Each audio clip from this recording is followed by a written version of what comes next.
예레미야 7장 16절에서 29절까지 말씀입니다.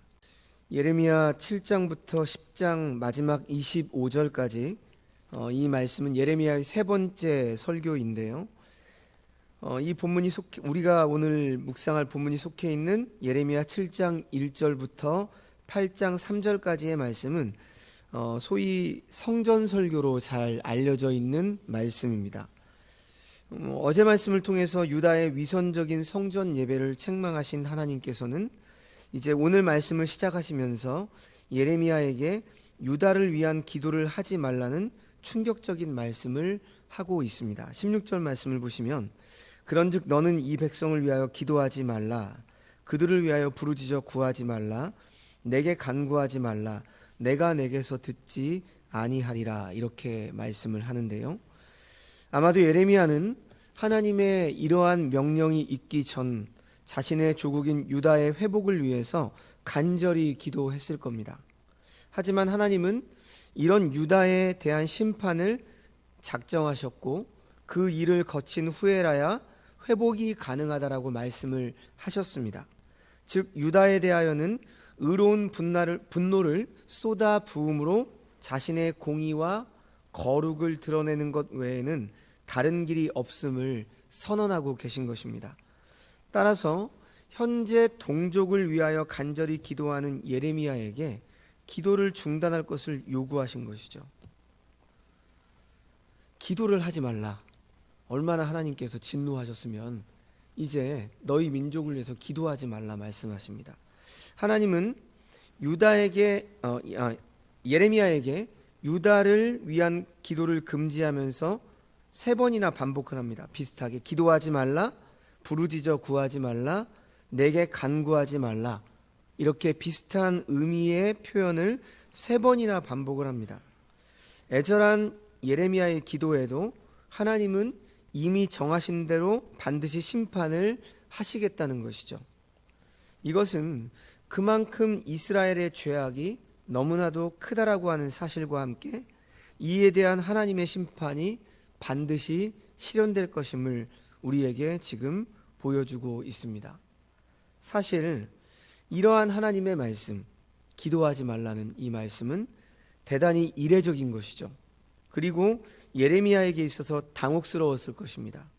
특별히 과거 소돔과 고모라가 멸망할 당시에 아브라함을 통한 기도만큼은 허용하신 점이나 이스라엘이 광야에서 범죄할 당시에 모두가 올리는 기도를 받으시고 이스라엘의 죄를 사해 주신 사건이나 심지어 하나님의 백성들을 압제하고 주변 민족들에게 악행을 일삼아 온 아수르의 수도 니느웨 사람들을 구원하기 위해서 선지자 요나를 보내신 사건들을 우리가 본다라고 할 때 하나님의 지금 이러한 말씀은 우리가 상식적으로 납득하기가 어려운 일이죠.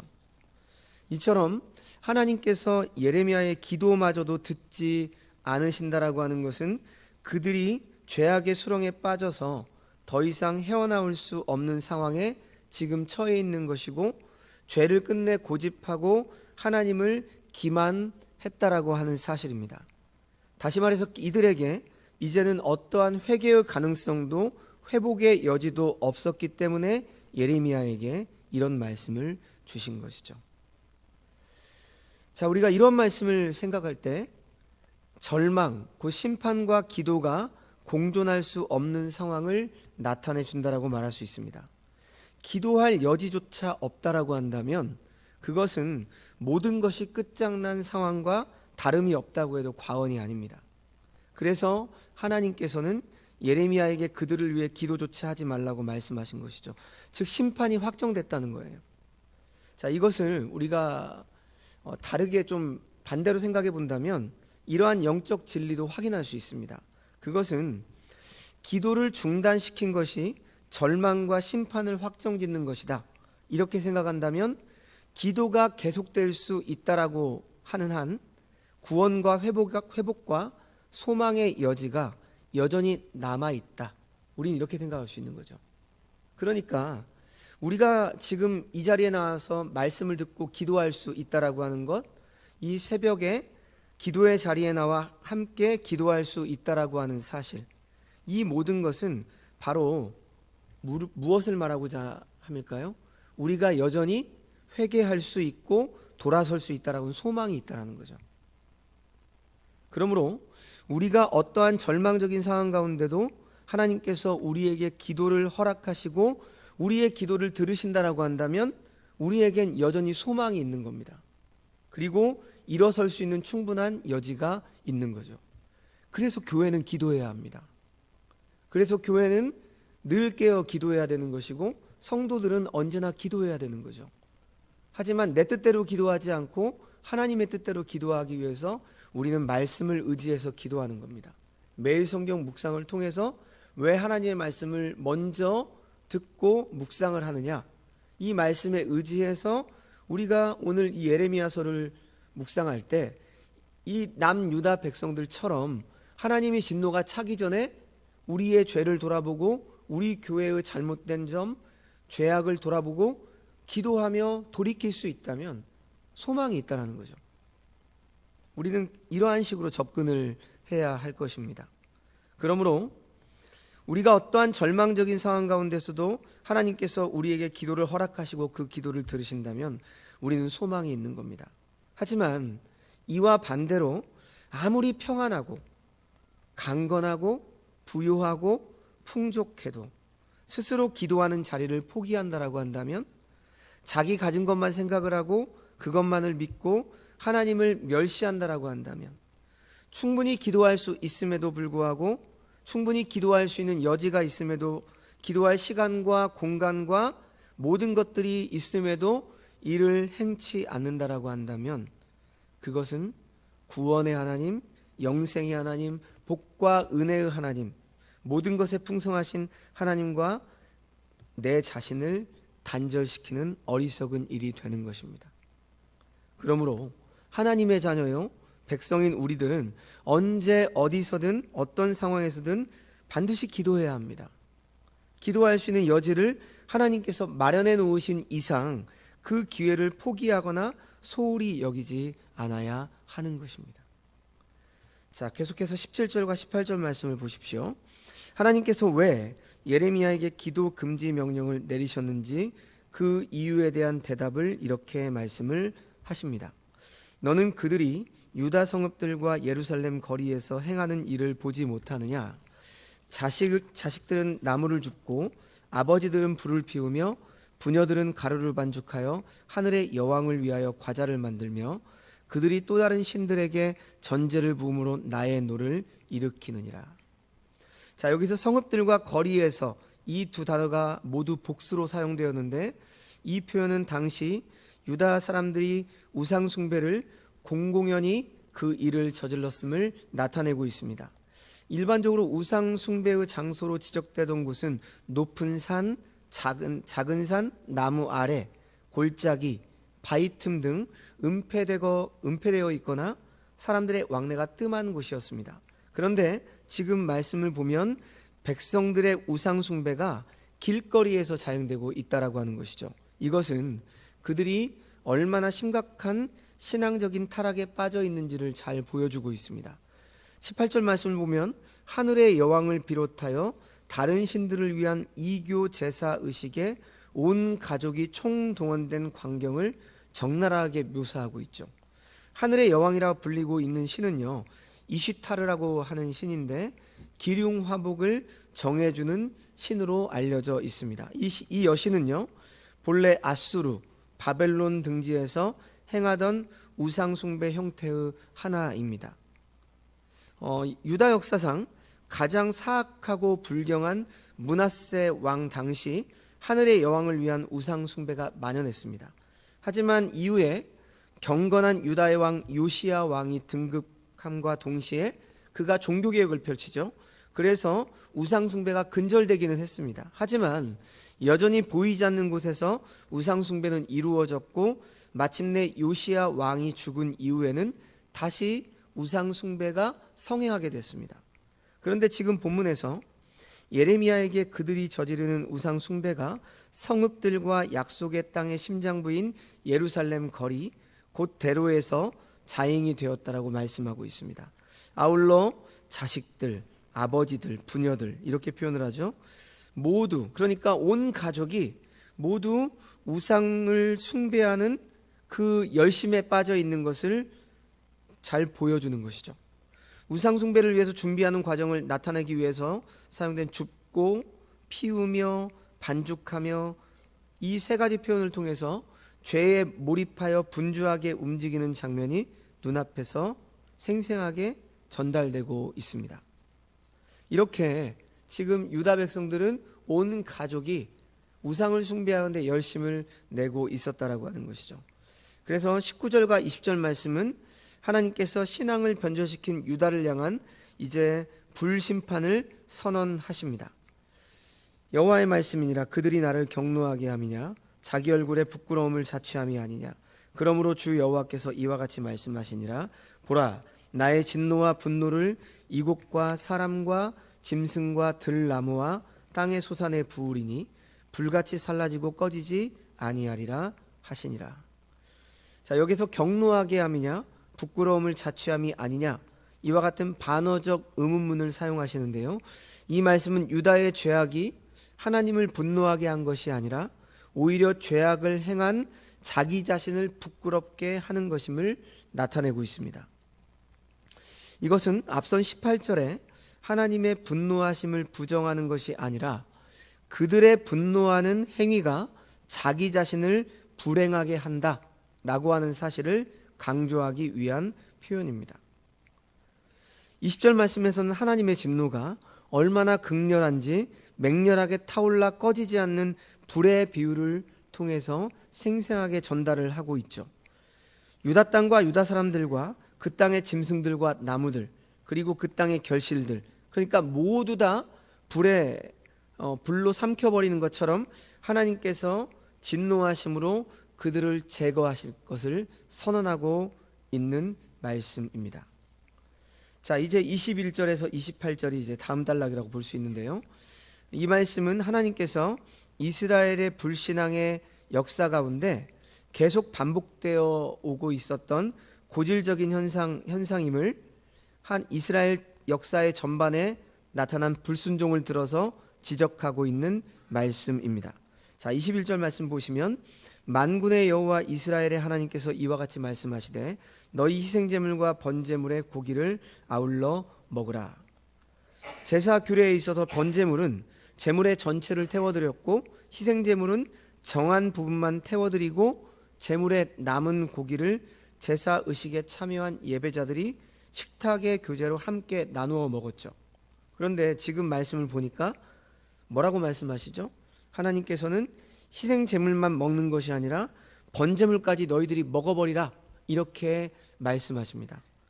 무슨 의미입니까? 이것은 하나님께서 유다 백성의 제물과 제사를 더 이상 받지 않겠다는 거죠. 역겹다는 겁니다. 무가치한 것으로 여긴다는 것이죠. 그래서 나한테 번제물 바칠 필요가 없다. 너희가 그 제물도 알아서 다 먹어버려라 이런 겁니다. 표준 세번역은 이러한 표현을 보다 노골적으로 표현을 했는데요. 이렇게 번역을 했습니다. 너희는 번제물은 다 태워서 나에게 바치지만 다른 희생제물은 너희가 먹는다. 그러나 내가 하고 싶은 말은 번제든 무슨 제사든 고기는 너희가 다 먹으라는 것이다. 즉 나는 너희에게서 어떤 제사나 제물도 받고 싶지 않으니까 너희가 준비한 제물이라면 어떤 것이든 너희들끼리 실컷 갖다 먹어라 이런 겁니다. 우리가 아무리 헌금 같은 걸 한다 할지라도 헌금 너희가 나한테 헌금 안 해도 되니까 그냥 너희가 잘 먹고 잘 써라 이런 의미입니다. 하나님께서 더 이상 받지 않으시겠다는 거죠. 강력한 거절과 불쾌감을 표현하는 말씀입니다. 22절 이하의 말씀을 보십시오. 이제 과거의 출애굽 사건 직후로 돌아가서 형식적인 제사 의식보다 더 중요한 요구사항이 있었음을 밝힘으로 제사와 제물을 거절하신 이유를 말씀합니다. 22절 말씀에 사실은 내가 너희 조상들을 애굽 땅에서 인도하여 낸 날에 번제나 희생에 대하여 말하지 아니하며 명령하지 아니하고 이렇게 말씀하죠. 내가 말하지 아니하며 이 표현은 하나님이 말하신 적이 없음을 강조하기 위한 구문이죠. 그래서 표준 세번역은 이렇게 번역을 했습니다. 나는 그들에게 번제물이나 다른 어떤 희생제물에 대하여 전혀 말하지도 않고 명하지도 않았다. 이렇게 말씀합니다. 자, 그렇다면 이 말씀은 과거에 하나님께서 실제로 번제물과 희생제물에 대해서 전혀 말씀하지 않으셨다라고 하는 의미일까요? 그렇지 않죠. 사실 출애굽기와 레위기를 비롯한 성경에서는 하나님께서 이스라엘 자손들에게 자신을 섬기는 방편으로 또 죄를 속죄함을 받고 성결하게 삶을 살기 위한 방편으로 직접 제사를 요구하셨습니다. 그렇다면 지금 이렇게 말씀하시는 의미는 무엇입니까? 이 말씀의 의미는 하나님께서 번제와 희생제물 그 자체를 목적으로 하시거나 그 자체를 귀중히 여기시는 것이 아니라 말씀의 순종함이 본질적으로 중요하다라고 하는 사실을 강조하고 있는 것입니다. 오늘날로 말하면요, 우리가 하나님 앞에 나와서 열심으로 예배하고 열심으로 봉사하고 헌금을 하고 이것 자체를 하나님이 목적으로 하거나 그것을 귀중히 여기시는 것이 아니라 무엇을 귀중히 여기신다는 겁니까? 예배를 통해서 선포되어지는 말씀의 순종함, 하나님의 말씀에 순종함을 본질적으로 중요하게 여기신다라고 하는 사실입니다. 그러니까 무슨 말입니까? 순종이 뒤따르지 않는 각종 제사의 의식은 하나님 앞에서 아무런 소용이 없다는 거예요. 성도 여러분, 모세를 통해서 주신 율법, 이 율법은 원래 번제나 희생을 중요하게 여긴 것이 아닙니다. 우리가 율법을 보면 의식이나 어떤 절차 이런 것들이 되게 중요하다고 생각을 해요. 하지만 율법의 정신이 중요한 거죠. 그러한 행위를 하는 중심이 중요한 겁니다. 그러니까 무엇입니까? 그 제물을 통해서 맺어지는 하나님과의 관계가 더 중요하다라는 거죠. 그럼에도 장막과 성전에서 불완전하고 불충분한 제사가 계속되는 것은 하나의 의미를 보여주기 위한 것입니다. 어떤 의미이죠? 오직 하나님의 말씀을 따라 자기의 모두를 바쳐 순종함으로 하나님을 기쁘시게 할 수 있다라는 것입니다. 그러므로 우리의 신앙생활도 예배만으로는 불충분해요. 오해하지 마십시오. 예배는 우리 신앙의 전부이지만 예배만으로는 불충분합니다. 삶의 예배가 필요하다는 얘기죠. 우리가 진실로 하나님의 백성이라면 단순히 형식적으로 하나님께 예물을 바치고 제사하고 예배하는 것이 아니라 하나님께서 하신 말씀에 귀를 기울이며 그 말씀대로 삶 속에서 말씀에 순종하며 살아가는 것입니다. 이것이 중요하죠. 그래서 이어지는 23절, 24절 말씀을 보면 이 말씀은 번제물과 희생제물에 대하여 명령하기 전에 하나님께서 출애굽 직후에 우선적으로 명령하신 중요한 요구사항이 바로 순종이다 라고 하는 사실을 말씀해주고 있는 겁니다. 너희는 들으라 이렇게 말하죠. 듣다라고 하는 의미뿐만 아니라 순종하다라고 하는 의미를 지닌 말에 능동 명령은 동사입니다. 이 들으라고 하는 말이요.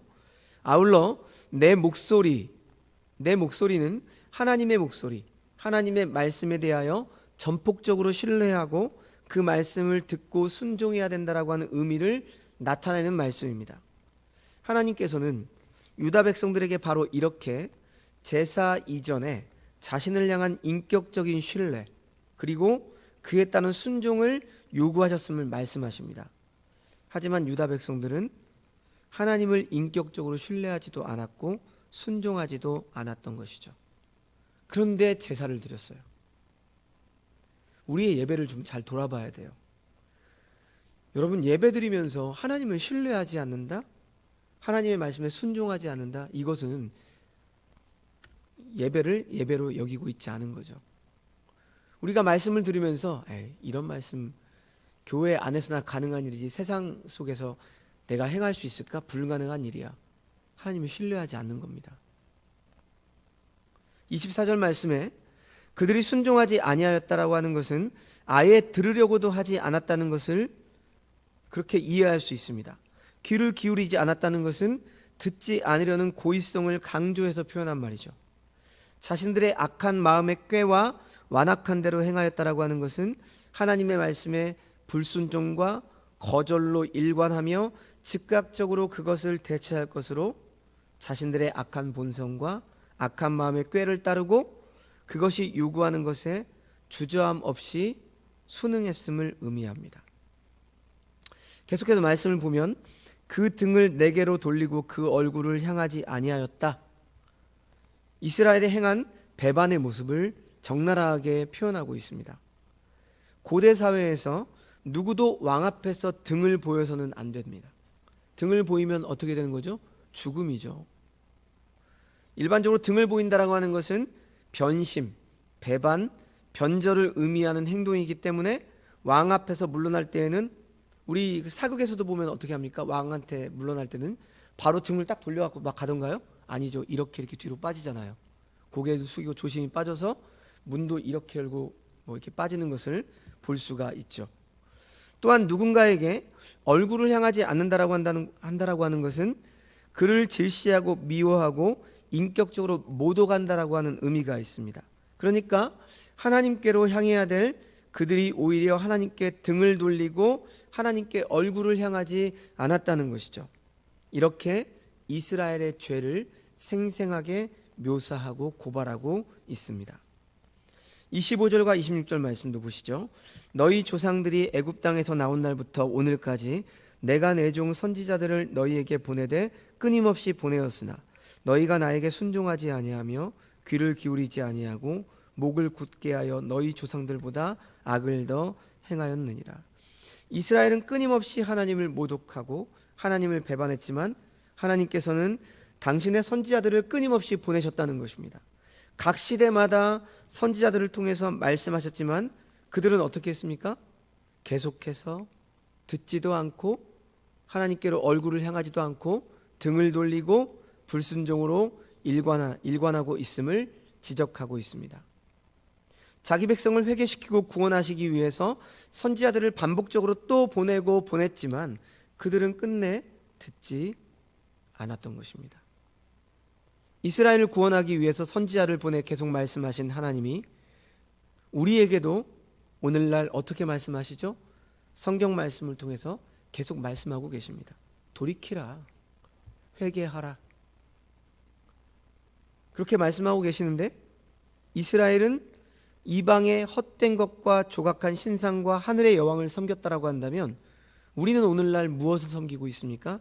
재물, 명예, 건강 등 우리가 바라고 있는 것들, 이 모든 우상에서 벗어나지 못하고 있다라고 한다면 우리도 오늘날 멸망당할 남유다와 다를 바가 없는 모습이라는 거죠. 예배 시간에 아무리 목회자가 바른 말씀을 선포해도 여러분들이 등을 돌리고 귀담아 듣지 않는다라고 한다면 결국에 종말은 바로 하나님의 진노입니다. 교회도 마찬가지도 오늘날 교회가 하나님의 말씀을 듣지 않고 세상의 넓은 길을 향해서 고집하고 나아간다라고 한다면 결국 하나님은 교회를 치실 수밖에 없습니다. 하지만 늘 이렇게 말씀하면 우리가 우울하죠.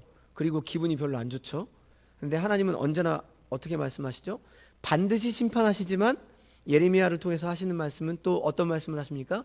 반드시 회복도 하신다는 말씀입니다. 하지만 회복은 무엇을 전제로 합니까? 심판이 전제되어 있습니다. 그러니까 우리가 지금 그러한 지경까지 가고 있지 않다라고 한다면 예레미야 말씀을 통해서 어떻게 해야 될까요? 빨리 돌이켜야죠. 빨리 하나님께서 진노하심이 다 차서 우리들의 교회와 우리의 개인의 어떤 삶을 심판하시기 전에 우리는 기도하고 돌이키고 하나님 앞에 얼굴을 향하고 하나님의 말씀을 청종하고 순종함으로 나아가야 한다라고 하는 것입니다. 예레미야서를 우리가 볼 때 그렇게 적용을 해야 합니다. 안 그러면 뭐 이미 심판이 약속됐고 뭐 그랬으니까 우리는 그냥 아무것도 하지 말자 이렇게 자포자기할 수도 있죠. 하지만 그런 의미가 아니죠.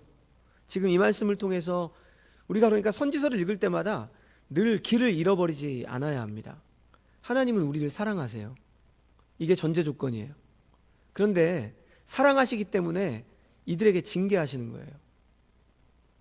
나무를 뿌리채 뽑지 않으시고 어떻게 하신다는 거죠? 포도나무의 가지를 제해버리시겠다. 가지를 제한다라고 하는 것은 제가 한번 말씀드렸는데 열매가 없다는 거예요. 여러분, 줄기에서 열매가 납니까? 아니죠. 가지에서 열매가 나는 거예요. 그런데 하나님께서 가지를 제해버리시겠다. 하지만 나무는 남겨두시겠다 말씀하시는 거죠. 그러면 우리에게 적용하면 어떤 의미가 될까요? 하나님께서는 줄기는 남겨놓으시고 가지를 제해버리시니까 여전히 하나님께서는 남겨놓으시겠다라고 하는 의미가 있는 거죠. 하지만 우리에게는요, 전부가 없어지는 거예요. 우리가 그동안 쌓았던 열매를 하나님께서 다 불태워버리시겠다는 거죠. 왜? 잘못된 열매니까. 좋은 열매가 맺혀야 되는데 우리의 세상적인 방법과 우상을 숭배하고 하나님의 말씀을 어겨서 맺어진 열매들, 이것은 잘못된 열매라는 겁니다. 그러니까 하나님은 어떻게 하셔야 됩니까? 좋은 포도나무에서 좋은 열매가 맺혀야 되는데 하나님이 보니까 잘못된 열매가 맺힌 거예요. 극상품 포도나무 열매가 맺혀야 되는데 내가 심은 나무는 극상품 포도나무인데 지금 우상을 숭배하고 하나님의 말씀에 등을 돌리고 그러면서 축복과 번영을 꿈꾸며 자신들이 맺었던 열매는 어떤 열매였다는 것입니까? 자신들이 보기에는 아름다워 보였지만 하나님이 볼 때는 썩어 빠진 열매라는 거죠. 그러니까 하나님은 제해버리실 수밖에 없어요. 내가 심은 나무에서 잘못된 열매가 맺는데 어떻게 그 가지를 내버려 둘 수 있습니까? 그래서 하나님은 제해버리시겠다는 거죠. 우리가 쌓아온 모든 것들이 하나님의 뜻과 어긋난 것이라고 한다면 하나님은 결국 어떻게 하신다는 겁니까? 그 가지를 잘라버리시겠다는 거죠. 하지만 우리에게는 전부를 잃어버린 것과 똑같아요.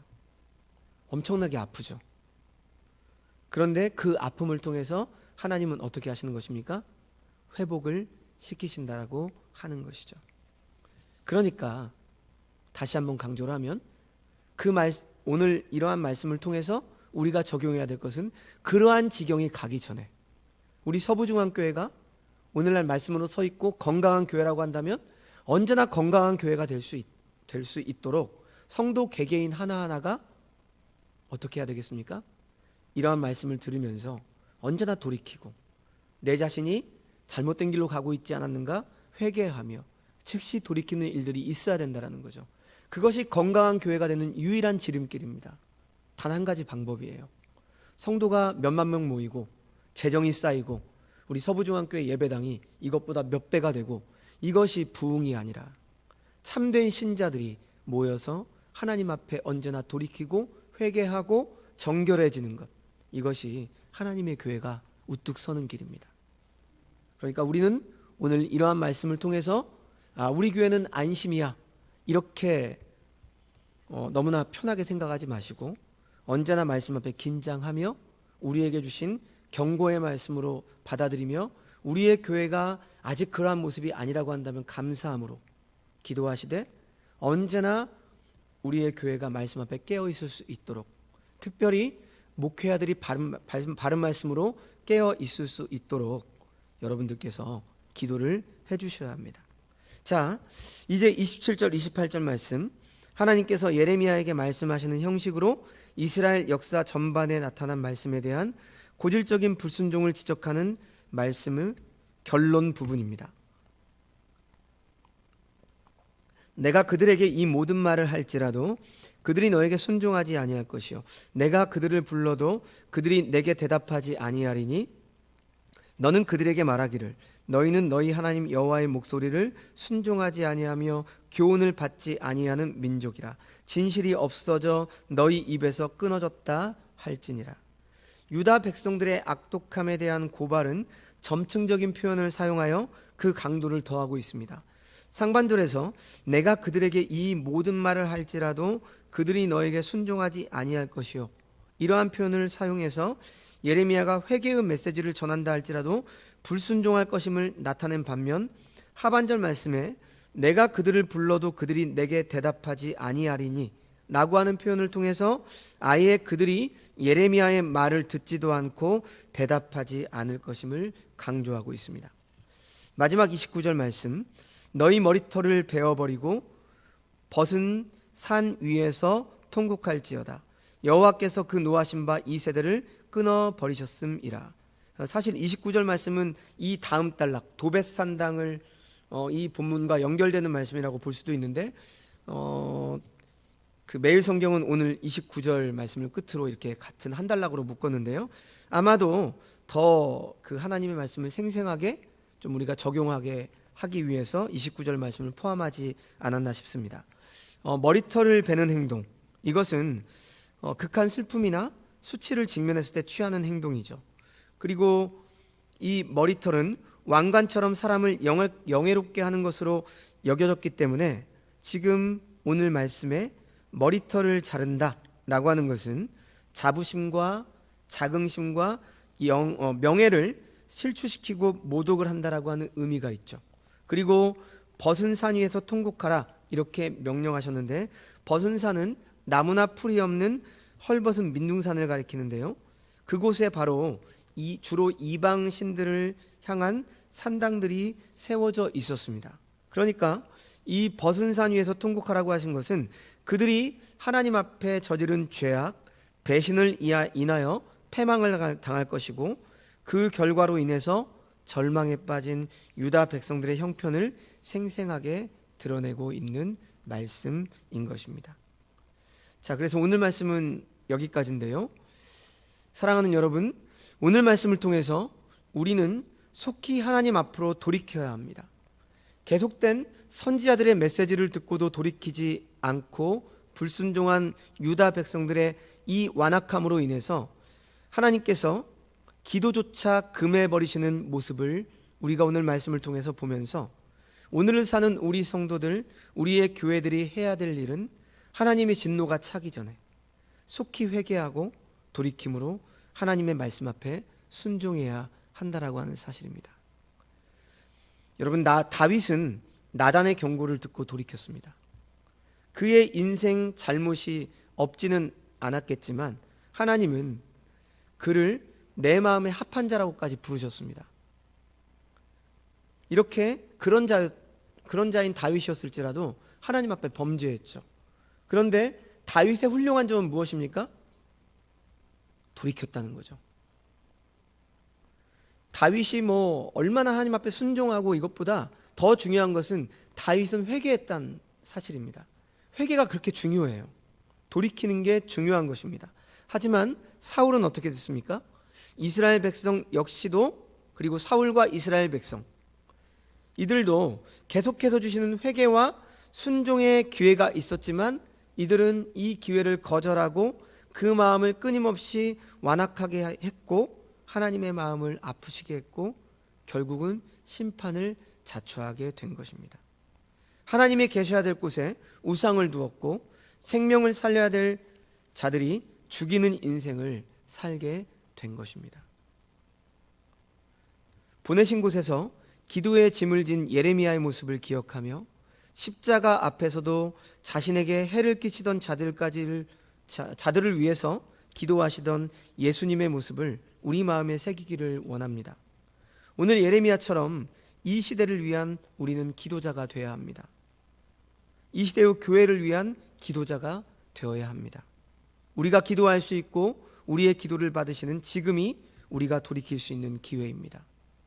무엇보다 오늘 말씀에서 너희는 내 목소리를 들으라. 그리하면 나는 너희 하나님이 되겠고 너희는 내 백성이 되리라.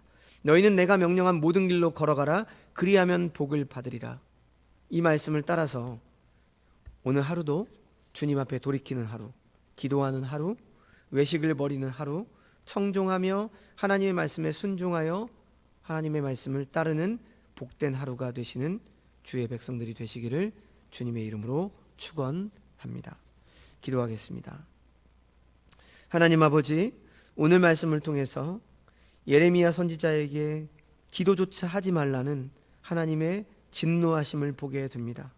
하나님, 오늘날 우리 한국교회, 우리들의 교회의 모습을 우리가 생각하게 하여 주옵소서.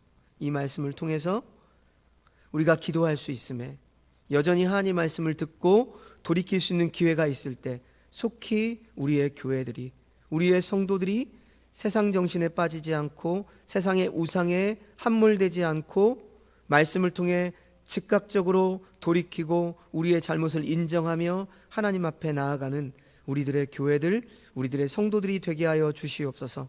하나님 아버지, 지금이 기회입니다. 온전한 말씀을 들을 수 있을 때 바로 그 시간이 돌이킬 수 있는 기회이고 하나님 앞에 순종할 수 있는 기회이오니 하나님, 이러한 기회를 언제나 놓치지 않는 주의 백성들 다 되게 하여 주시옵소서.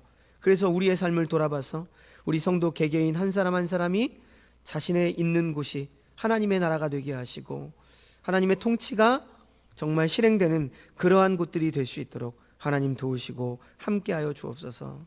하나님 아버지, 이 시대가 더욱더 어두워져 가고 교회가 희망이 없어져 가고 정말 우리가 볼 때마다 너무나 암울하고 그러한 현실 속에서 우리가 자포자기하지 않게 하여 주시고 오늘 이 예레미야 선지자처럼 하나님 앞에 언제나 눈물로 기도하는 그리고 돌이키는 주의 백성들 다 되게 하여 주시옵소서.